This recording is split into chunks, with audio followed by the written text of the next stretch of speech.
Let's অথবা let us যুক্ত সেন্টেন্সে ট্যাগ কোশ্চেন করতে গিয়ে কখনো কনফিউশন হয়েছো? অনেকে এখানে ভুল করে থাকে, অনেকে এখানে করতে গিয়ে কনফিউজড হয়ে যাও। মাত্র 1 মিনিট তুমি ক্লাসটি শেষ পর্যন্ত দেখো, তাহলে তুমি একদম পরিষ্কার হয়ে যাবে তুমি কিভাবে লেটস অথবা লেট আসে ট্যাগ কোশ্চেন তুমি করবা। আসসালামু আলাইকুম রহমতুল্লাহ। সুপ্রিয় শিক্ষার্থী, তোমাদের সকলকে ইংলিশ উইথ রিফার ফেসবুক পেজে স্বাগতম। আজকে আমরা শিখবো লেটস অথবা লেট আস যুক্ত সেন্টেন্সের ট্যাগ কোয়েশ্চেন।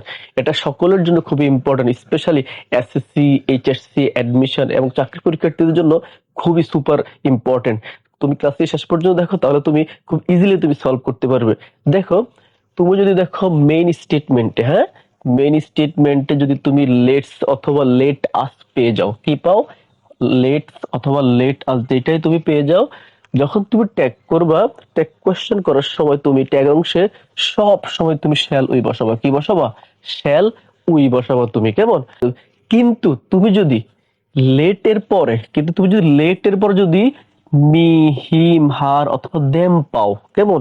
সেই ক্ষেত্রে তুমি ট্যাগ অংশে তোমাকে অবশ্যই উইল ইউ অথবা ওন্ট ইউ তোমাকে বসাইতে হবে, কেমন? তাহলে আমরা ফর্মুলা কটা শিখলাম। একটা হচ্ছে আমরা যদি লেটস অথবা লেট আস পাই, তাহলে ট্যাগ অংশে শ্যাল উই বসাবো। কিন্তু যদি লেটের পরে যদি আমরা মি, হিম, হার অথবা দেম পেয়ে যাই, তাহলে আমরা ট্যাগ অংশে অবশ্যই কি বসাবো? উইল ইউ অথবা ওন্ট ইউ বসাবো, কেমন?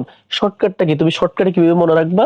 দেখো, লেটস অথবা লেটাস যুক্ত সেন্টেন্সে তুমি সরাসরি ট্যাগ অংশে কি বসাবা? শ্যাল উই বসাই দিবা, কেমন?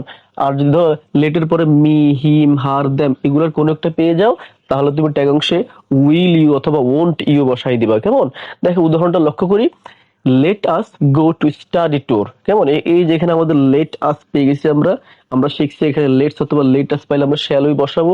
তো let us go to study tour, তাহলে এখানে আমরা কি বসাবো? শ্যাল উই বসাই দেবো। ক্লিয়ার?